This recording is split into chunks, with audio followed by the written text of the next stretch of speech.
naaalala nila ng mga suot na damit, may sombrero, mayroon pang hoodie, tsinelas.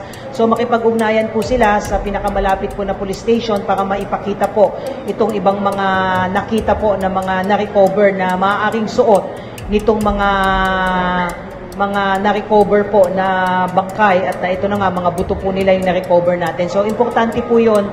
Meron naman po sila ma'am na DNA profile na. Mga kapatid, may bagong update patungkol sa mga nawawalang sabongero kung saan ang ginawang operasyon sa Taalig ay nagresulta sa pagkadiskubre ng ilang mahalagang ebidensya na posibleng magbigay linaw sa kaso. Ayon sa mga otoridad, nagsagawa sila ng masusing search and retrieval operation gamit ang mga bangka at sonar equipment upang halughugin ang bahagi ng lawa kung saan umano huling nakita ang ilang mga suspect na konektado sa pagkawala ng mga sabongero. Sa naturang operasyon, nakarecover sila ng ilang mga personal na gamit kagaya ng hoodie jacket, kwintas at tsinelas na ngayon ay isinasailalim na sa forensic investigation. Pinaniniwalaan na may koneksyon ito sa mga nawawalang sabongero. Ngunit, hindi pa kumpirmado kung kanino ang mga damit na nakuha sa Taalig. Pero, malakas ang kutob ng mga tao na ang mga gamit na nakuha ay posibleng naiwan ng mga nawawalang sabongero.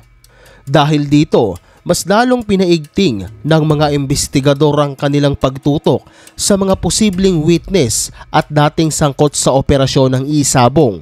Muling isinailalim sa interogasyon ang ilang dating empleyado ng security personnel ng Cockpit Arena na huling pinuntahan ng mga biktima. Samantala, umapila naman ang mga kaanak ng mga nawawalang sabongero sa pamahalaan at sinasabing bilisan ang investigasyon at bigyan sila ng katarungan matapos ang mahigit 2 taon ng paghihintay at pananahimik. Nananawagan din sila sa publiko na kung sino man ang may impormasyon ukol sa kinaroroonan ng kanilang mga mahal sa buhay ay huwag mag-atubiling lumapit sa mga otoridad. Sa ngayon, patuloy pa rin ang paghahanap at pag-aanalisa sa mga na-recover na ebidensya habang sinisikap ng mga otoridad na tuluyang mabuo ang timeline sa mga pangyayaring ito. Tila mas lumilinaw na ngayon ang investigasyon at hindi malayong sa mga susunod na araw ay may mas malaking revelasyon na magaganap. Pangalawang update natin, dumating sa Department of Justice ang magkakapatid na Patidongan para magbigay ng impormasyon sa mga nawawalang sabongero. Sa mga hindi nakakakilala sa kapatid ni Dondon, ito ay sina Ella Kim at Jose Patidongan. Ayon kay Dondon, ang kanyang mga kapatid ay may mahalagang impormasyong itinatago upang maresolba ang kaso.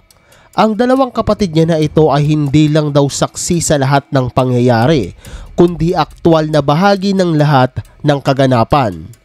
Kung saan, ang isa sa mga kapatid ni Dondon na si Ella Kim ay nakuhanan pa ng CCTV habang gumagamit ng isang ATM machine at ang ATM card na ginamit niya dito ay galing sa isa sa mga biktima ng missing sabongero.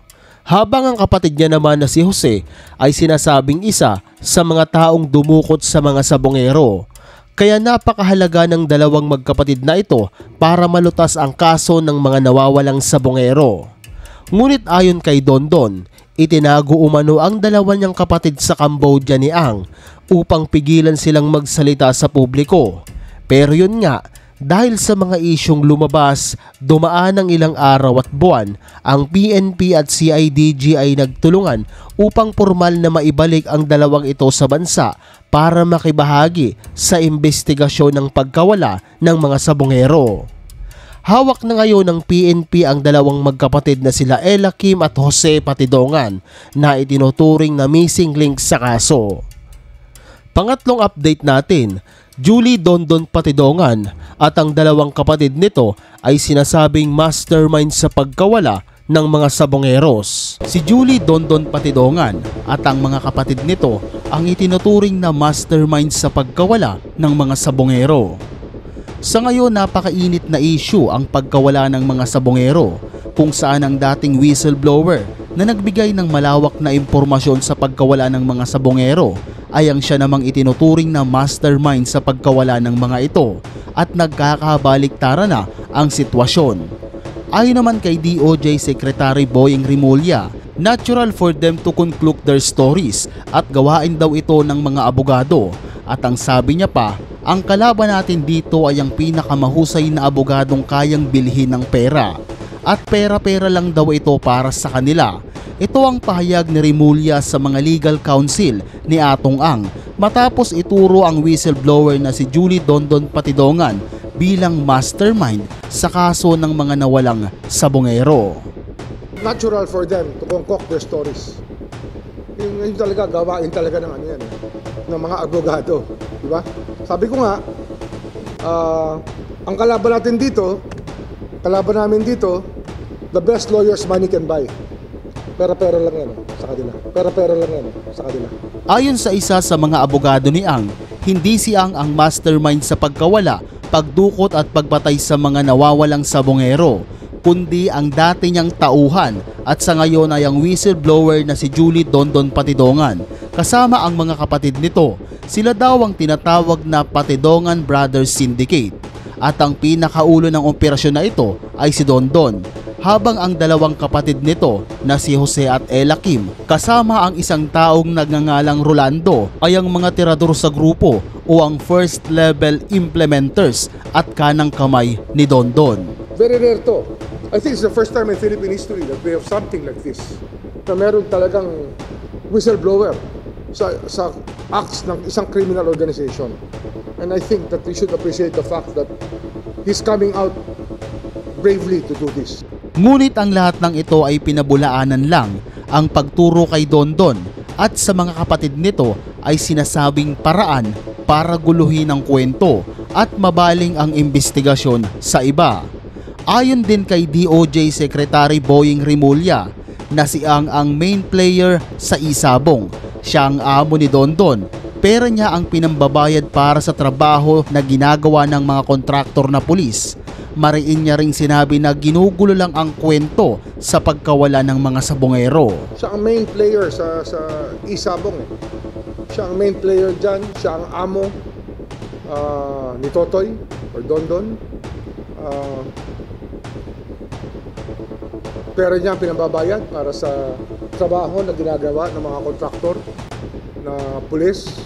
Mariin tinanggi ni Dondon ang mga paratang sa kanya ng kampo ni Ang bilang mastermind. Ayon kay Dondon na nakakatawa siya, kung ako ang nag-utos niyan, bakit niya binigyan ng monthly si Colonel ng 2 million? Saan ako kukuha ng 2 million, di ba? Siya ang pinaka big time. Ibig sabihin ako na ngayon si Mr. Atong Ang. Ako na ngayon ang may-ari ng Cockpit Arena at ako na ngayon ang chairman ng Pitmaster. Ito ang mga salaysay ni Julie Dondon Patidongan sa pagturo sa kanya bilang mastermind sa pagkawala ng mga sabongero. Nakakatawa siya. Kung ako ang nakutos niyan, bakit niya binigyan ng monthly si Colonel pa ng 2 million? Tayo nakukuha ng 2 million, di ba? Siya ang pinaka big type. Ibig sabihin, ako na ngayon si Mr. Atong Ang at ako na ngayon ang may-ari ng mga Cockpit Arena at ako na ngayon ang chairman ng Pitmaster. Sa ngayon, patuloy pa rin ang maigting na investigasyon sa pagkawala ng mga sabongero hanggang hindi napapanagot ang mga taong nasa likod ng krimen na ito.